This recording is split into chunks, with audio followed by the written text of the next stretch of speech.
Hello everyone, genuine classes में मैं अरविंद आपका एक बार फिर से स्वागत करता हूं। आज मैं आपको बताने वाला हूं कोरोना वायरस के बारे में। ये हमारे थोड़ी सब्जेक्ट से हटके है, बट है सब्जेक्ट का ही टॉपिक, साइंस का टॉपिक है। और एज ए साइंस टीचर मैं आज आपको कोरोना वायरस कोविड-19 के बारे में समझाने वाला हूँ। ठीक है, तो हमारी जो जेन्युइन क्लासेज है उसमें आज एक स्पेशल लेक्चर में लेके आया हूँ और वो लेक्चर है कोविड-19। हमारे देश की जो हालत है कोरोना वायरस से या कोरोना वायरस को लेके, तो आज मैं कोरोना वायरस पे एक लेक्चर देना चाहता हूँ।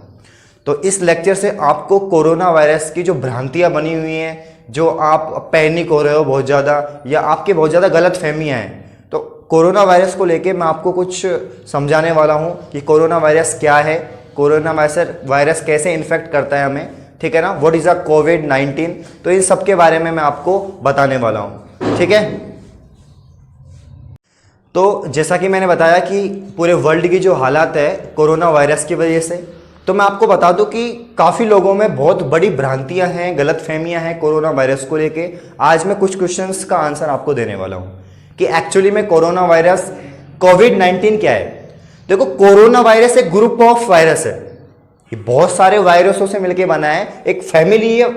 जैसे ह्यूमन बींग्स क्या है, ह्यूमन बींग्स बहुत सारे ह्यूमंस की एक फैमिली है ना। तो वैसे ही मतलब हम कह सकते हैं कि कोविड-19 जो है ये कोरोना वायरस का एक वायरस है। कोरोना वायरस एक पूरी फैमिली है, उसका एक पार्ट है कोविड-19।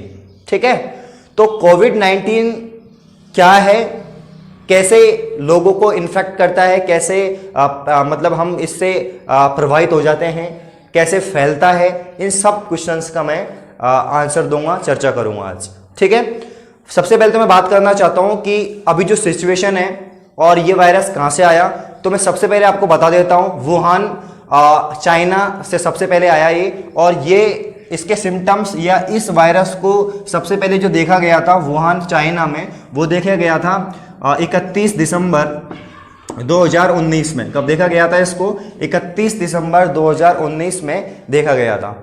ठीक है, उसके बाद जब ये चाइना से स्टार्टिंग हुआ तो और भी काफ़ी कंट्रियों में फैल गया, है ना। और फैलने के बाद में WHO ने इसको 11 जनवरी, WHO ने, वर्ल्ड हेल्थ ऑर्गेनाइजेशन ने 11 जनवरी 2020 को इसका नाम रख दिया कोविड-19। क्या नाम रख दिया इसका? कोविड-19। अब ये कोविड-19 नाम कैसे पड़ा, इसके बारे में चर्चा करने से पहले आपको कुछ वर्तमान सिचुएशन बता देता हूं कि प्रेजेंट में वर्ल्ड के या देश के क्या हालात हैं। तो हम पहले वर्ल्ड पे आते हैं, तो हम देखते हैं कि अभी जो पूरे वर्ल्ड में जो एक्टिव केसेज हैं वो केसेज हैं 14,38,360, मतलब कि ये इन्फेक्टिव हैं कोविड-19 से। ठीक है, अब इनमें से मैं आपको बता देता हूं कि इनमें से 13,87,218, मतलब करीब 96% माइल्ड केसेज हैं। माइल्ड केसेज ये 3 सिचुएशन होती हैं, मैं आपको बताऊंगा। एक होती है माइल्ड, एक होती है मिडल या बीच वाली सिचुएशन, ये थोड़ी कमी वाली सिचुएशन होती है, बहुत कम प्रभाव पड़ता है। ये बीच वाली सिचुएशन हो गई है, और ये सबसे ज़्यादा डेंजरस सिचुएशन होती है। ठीक है ना, डेंजरस सिचुएशन होती है। ये 3 सिचुएशन होती हैं पेशेंट की। माइल्ड सिचुएशन में मैं आपको बता दूं कि इसका सिम्टम्स जो होते हैं पेशेंट में बहुत कम दिखाई देते हैं, और ये करीब जो होता है 80% होता है। 80% लोगों में कोरोना वायरस या कोविड-19 के जो सिम्टम्स हैं वो बहुत कम दिखाई देंगे। कैसे कम दिखाई देंगे? ओनली कफ आएगी या फीवर होगा। तो अगर कफ और फीवर हो रहा है तो नॉर्मली हम घर पे भी ठीक हो सकते हैं। नॉर्मली अगर हम ट्रीटमेंट लें, हाँ, दवाई लें, पैरासीटामोल जैसी अगर एंटीबायोटिक्स लें, तो हम घर पे होमली ठीक हो जाएंगे। हमें कोई हॉस्पिटलाइज की जरूरत नहीं है, हमें कोई वेंटिलेशन की जरूरत नहीं है। तो माइल्ड केसेज में ये होता है कि 80% माइल्ड केसेज हैं कोविड-19 के, और उसमें हमें सिर्फ माइनर सिम्टम्स दिखाई देंगे। ठीक है, मिडिल की बात करें तो करीब 15% पेशेंट ऐसे हैं जिनमें कोविड-19 के जो सिम्टम्स हैं उनकी मैं बात करने वाला हूँ। 15% केसेज में ऐसे सिम्टम्स हैं, हमें कफ आएगा, हमें फीवर आएगा, और थोड़ी ब्रेथिंग प्रॉब्लम होगी। कौन सी प्रॉब्लम होगी? ब्रेथिंग प्रॉब्लम होगी, सांस लेने में प्रॉब्लम होगी। ठीक है, ये 15% केसेज में। अब जब ब्रीथिंग प्रॉब्लम हो रही है, सांस लेने में प्रॉब्लम हो रही है, तो आपको मतलब कि ऑक्सीजन चाहिए। क्या चाहिए? ऑक्सीजन किट चाहिए आपको, और ऑक्सीजन किट तो घर उपलब्ध नहीं होती है, तो आपको हॉस्पिटलाइज करना पड़ेगा। तो करीब 15% केसेज या 15% केसेज ऐसे जो मिडिल में है, जिनको ब्रीथिंग प्रॉब्लम है, फीवर है, कफ है, उनको हॉस्पिटलाइज करना पड़ता है। बट वो रिकवर्ड हो जाते हैं। 15% में आपको रिकवर्ड होने के फुल चांसेस है, ठीक है ना। आप हॉस्पिटलाइज हो गए, हॉस्पिटल में आप रिकवर्ड होके वापस से घर आ जाओगे।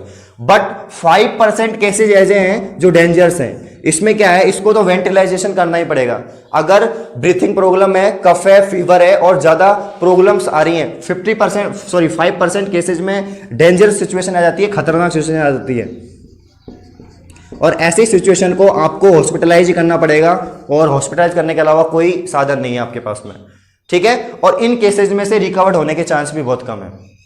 बट अगर इस पूरे का 100% का मैं रेशियो देखूं तो 1% डेंजरस है। अब आप बोलोगे सर आप क्या बोल रहे हो, लोग तो इतने परेशान हो रहे हैं, इतने दुखी हो रहे हैं कोविड-19 को लेके, और आप बोल रहे हो सिर्फ 1% लोग ही खतरे में है। हाँ भाई, मैं प्रूफ कर दूंगा कि ओनली 1% लोग ही खतरे में है। अभी मैं वर्तमान डाटा बताने वाला हूं।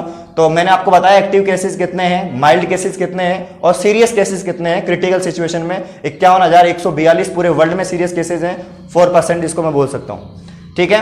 कोरोना केसेस की अभी बात करूं मैं, कोरोना वायरस केसेस की, तो 20,83,326 है, ठीक है। उसमें डेथ हो चुकी है अभी 1,34,616 की, ठीक है।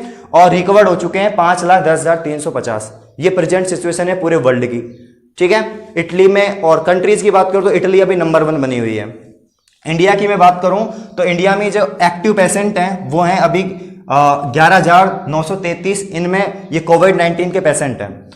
रिकवर्ड जो पेशेंट हैं वो हैं 1,344। कितने पेशेंट हैं? 1,344 ये रिकवर्ड हो चुके हैं।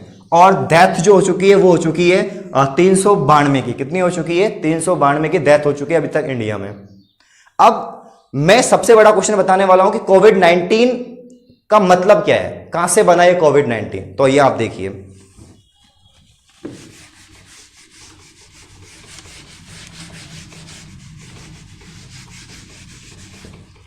तो मैं आपको बताने वाला हूं कि कोविड-19 बना कैसे।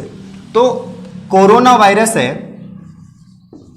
कोरोना वायरस, ये कोरोना वायरस है, ठीक है। और मैंने आपको बताया कोरोना वायरस एक पूरी ग्रुप ऑफ फैमिली है वायरस की, जिसमें से कोविड-19 निकला। अब एक नया वाला वायरस निकला है कोरोना वायरस में, तो इसको मैं न्यू बोल सकता हूं। क्या बोल सकता हूं इसको? न्यू मतलब नया, ठीक है। और कोरोना वायरस। अब मैं बात करूं वायरस की। अब जो कोरोना वायरस जिसको इफेक्ट करेगा, जिसको प्रभावित करेगा, वो पेशेंट बन जाएगा। पेशेंट बन जाएगा तो उसे क्या हो जाएगी? डिजीज। उसे क्या हो जाएगी? डिजीज हो जाएगी, बीमारी हो जाएगी। क्या हो जाएगी? डिजीज हो जाएगी, उसके बीमारी हो जाएगी, ठीक है। अब कोरोना का CO ले लिया मैंने। कोरोना का क्या ले लिया? CO। वायरस का मैंने ले लिया VI और डिजीज का मैंने ले लिया D। तो यहां से बन गया कोविड, COVI और D। ये क्या बन गया? कोविड बन गया। और 19 क्यों बोलते हैं? क्योंकि मैंने आपको बताया था वुहान चाइना से 31 दिसंबर 2019 में इसकी शुरुआत हुई। तो इसको लास्ट ऑफ ईयर 2019 में इसकी स्टार्टिंग हुई, इसलिए इसको 19 बोला जाता है। तो ये आपका बन गया कोविड-19। क्या बन गया? कोविड-19 ऐसे बना है। अब इसको नोवेल क्यों बोलते हैं ये भी मैं आपको बता देता हूं। नोवेल इसलिए बोला जाता है कि न्यू मतलब होता है नया, न्यू मतलब होता है नया, इसलिए नोवेल वर्ड का मतलब होता है नया। एक नया वायरस आया है जो सबसे डेंजरस है। जितने भी फ्लू वगैरह ये सब भी कोरोना वायरस से निकले थे। बट अब जो वायरस आया कोविड-19 ये बहुत खतरनाक है, बहुत डेंजरस है। क्यों है ये मैं आपको बताने वाला हूं। तो अभी तो आप इतना जानो कि न्यू मतलब नोवेल हो गया, कोरोना से हमने CO ले लिया और वायरस से VI ले लिया और डिजीज से D ले लिया, तो ये बन गया कोविड-19। तो पहला क्वेश्चन आपका हो गया कि एक्चुअली में कोविड-19 का मतलब क्या है, ठीक है। अब मैं बात बताऊं, सबसे बड़ी बात इसकी मैं बताने वाला हूं कि ये एक पेशेंट है और ये पेशेंट को कोविड-19 है। इस पेशेंट को कोविड-19 से इफेक्टिव पेशेंट है ये पेशेंट क्या करेगा? ये पेशेंट दूसरे पेशेंट को इफेक्ट करने में, क्योंकि वायरस संक्रामक बीमारी हो गई तो एक दूसरे से फैलेगी, संपर्क में आने से फैल रही है, आपको पता ही है। तो ये पेशेंट को दूसरे पेशेंट को इफेक्ट करने में, मतलब मैं पेशेंट हूं कोविड-19 तो मैं किसी दूसरे पेशेंट को, मतलब आपको अगर मैं इफेक्ट करूंगा तो एक 7 डेज में, कितने डेज में? 7 दिन में, 7 डेज में मैं इसको क्या बना दूंगा? कोरोना पेशेंट बना दूंगा। मतलब इसके सिम्टम्स जो हैं कोरोना वायरस के वो इसमें चल जाएंगे और ये भी कोरोना इफेक्टिव हो जाएगा, ये कोविड इफेक्टिव हो जाएगा 7 दिन में।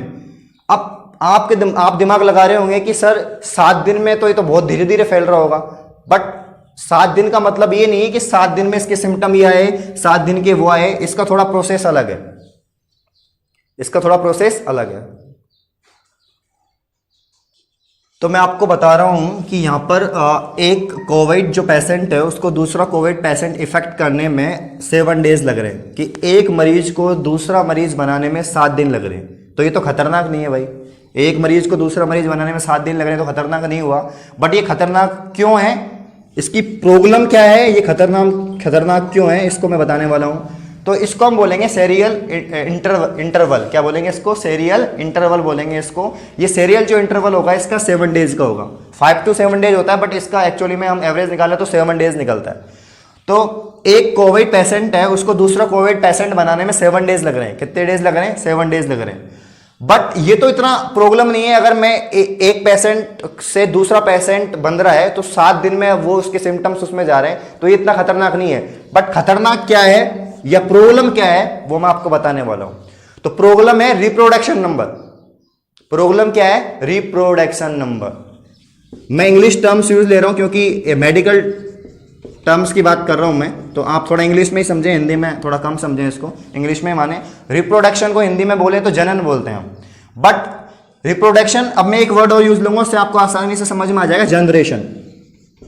जनरेशन, अब रिप्रोडक्शन या जनरेशन की बात करूं, कहने का मतलब है कि इंसान है, एक इंसान से दूसरा इंसान रिप्रोडक्शन से बनता है, उससे तीसरा इंसान रिप्रोडक्शन से बनता है, एक तो पूरी चेन बनती है, जनरेशन बनती है, एक पीढ़ी से दूसरी पीढ़ी, तीसरी पीढ़ी, चौथी पीढ़ी।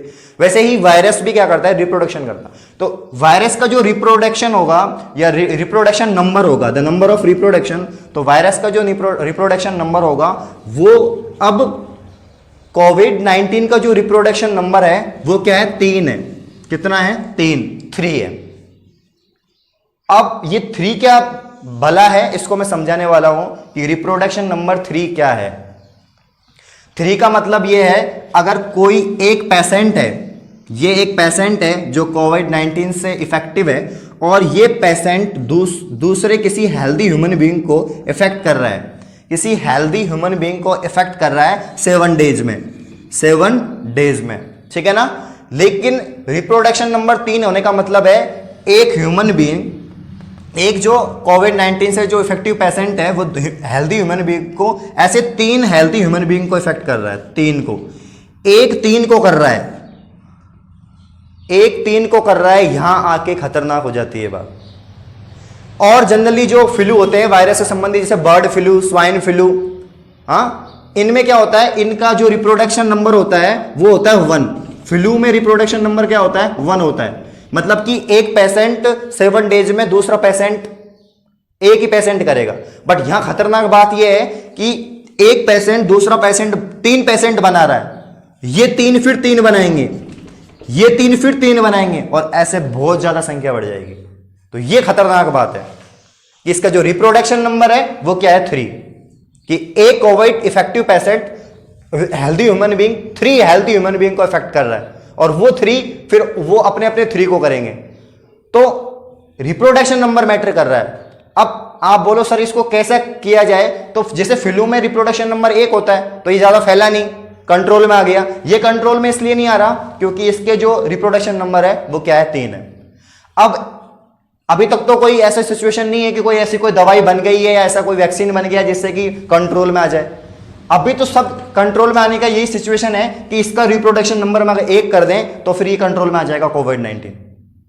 तो 1 करने के लिए हमें सावधानी बरतनी होगी। 1 करने के लिए हमें क्या करनी पड़ेगी, सावधानी। रिप्रोडक्शन नंबर 1 करने के लिए हमें सावधानी बरतनी होगी, वॉशिंग करनी होगी, आइसोलेट होना पड़ेगा, है ना, क्वारंटाइन होना पड़ेगा, ठीक है ना, सोशल डिस्टेंसिंग रखने पड़ेगी। तो ये सारे अगर हम उपाय करेंगे, ये सारी सावधानियां बरतेंगे तो शायद रिप्रोडक्शन नंबर 1 आ जाए। और 1 आ जाएगा तो कहने का मतलब है कि यहां पर जो ये धीरे धीरे हम इसको कंट्रोल में कर सकते हैं कोविड-19 को। बट अब जैसे मैं आपको एक रेशियो बताने वाला हूं, देखो एक फॉर्मूला बताने वाला हूं।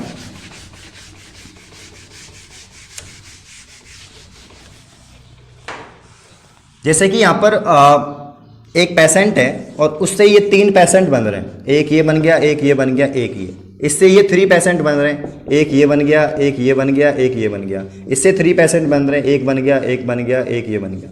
इससे 3 पेशेंट बन रहे हैं, 1 2 3। तो ये 1 था, यहाँ पर 3 हो गया, यहाँ पर 9 हो गए, फिर यहाँ पर 27 हो जाएंगे, यहाँ पर 81 हो जाएंगे, ऐसे बढ़ते जाएंगे। और एक डाटा ऐसा आ जाएगा कि लाखों में, करोड़ों में पहुंच जाएगा, क्योंकि इसका रिप्रोडक्शन नंबर ज़्यादा है, तो इसकी संख्या ऐसे ग्रोथ होती है, इसकी संख्या ऐसे ग्रोथ होती है।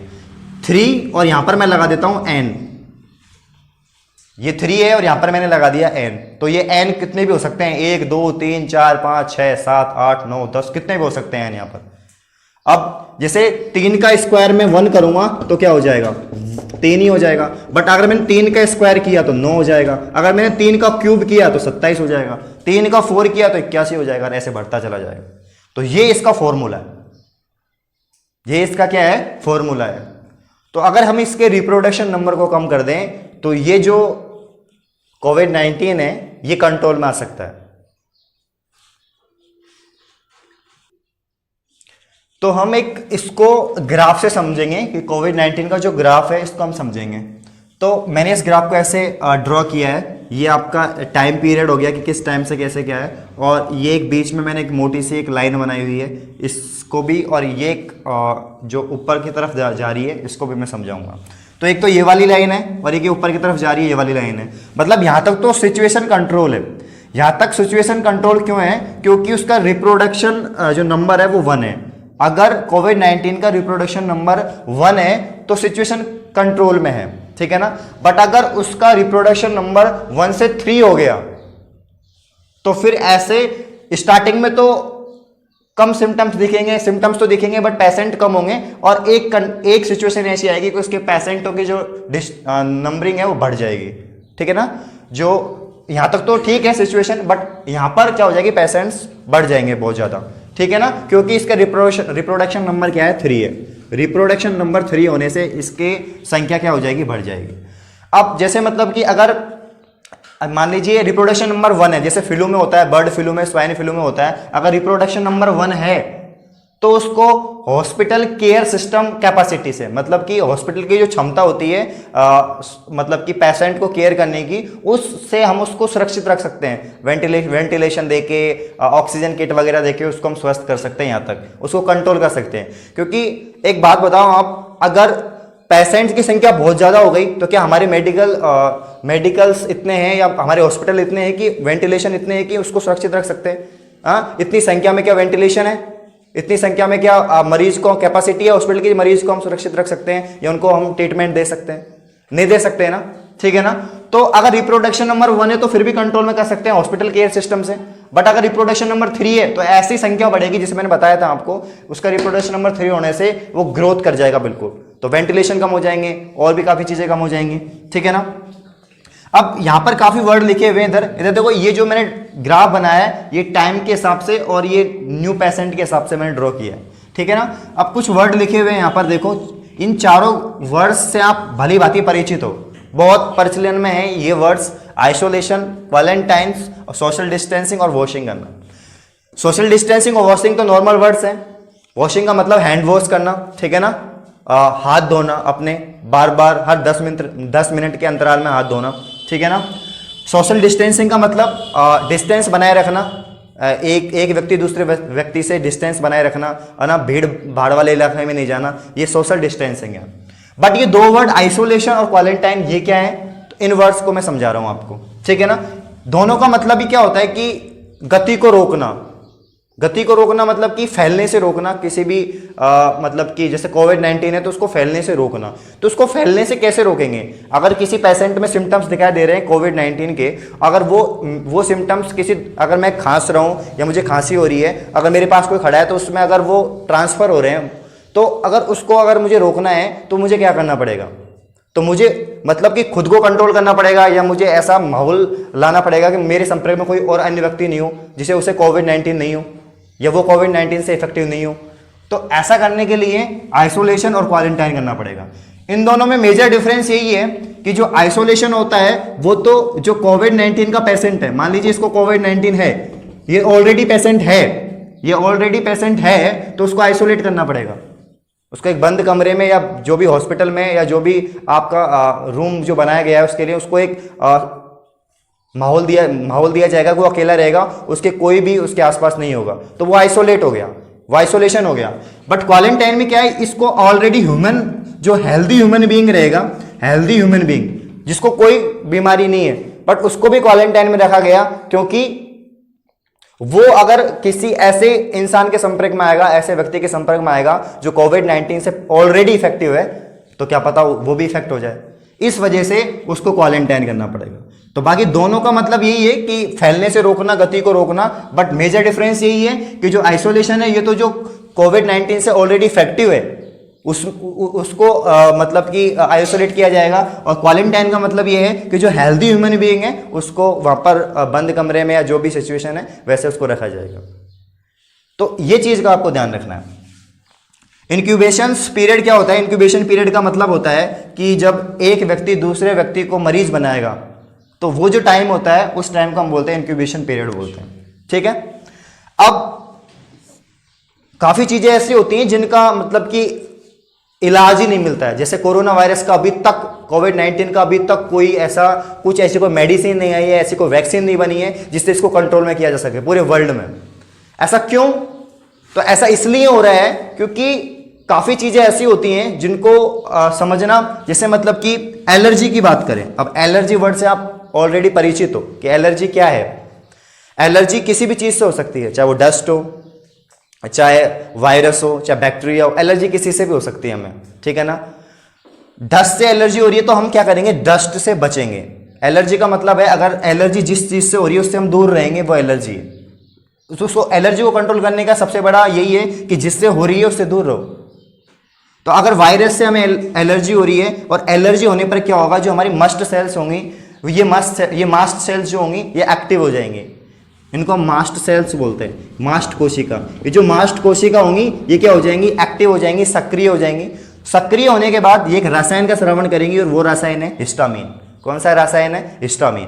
हिस्टामिन का ये रसायन है जो हिस्टामिन नाम का, इसको स्रावन करेंगी, और इससे फिर जो पेशेंट होगा उसमें ये लक्षण देखेंगे, खांसी होना, जुकाम होना, ये सब लक्षण देखेंगे। तो आज हमने समझा कि पूरा सिचुएशन कोविड-19 का क्या है, कैसे फैलता है, कैसे एक इंसान से दूसरे इंसान में ये जाता है। तो इन सब चीज़ों के बारे में हमने चर्चा करी आज। मैं आशा करता हूँ मैं एक और वीडियो बनाऊंगा, क्योंकि अगर ये वीडियो मेरा आप लोग पसंद करोगे तो इसी पर मैं इसको आगे वाला जो इम्यूनिटी सिस्टम पे मैं बात करूंगा, इम्यूनिटी सिस्टम पे, इसकी वैक्सीन पे मैं बात करने वाला हूं कि अगर इसको कंट्रोल में किया जाए तो इसकी वैक्सीन कैसे बनेगी। तो आज इसका एक सेकंड पार्ट भी आएगा जो कोविड-19 पे रिलेटेड होगा। अभी आज के लिए इतना ही। तो आई होप आप लोगों को समझ में आया होगा। आप लोग घर में रहिए, स्वस्थ रहिए, सरकार के निर्देशों का पालन कीजिए, और जो भी जैसे मतलब हैंड वॉशिंग करना है या जो भी सावधानी बरतनी है वो बरतिए, और मतलब कि सरकार का साथ दीजिए जिससे कि आप स्वस्थ रह सकें, आपके परिवार वाले स्वस्थ रह सकें, अच्छे से रहिए। तो अगर आपको मेरा वीडियो पसंद आया तो हमारे चैनल को लाइक करें, सब्सक्राइब करें, और धन्यवाद। Thank you.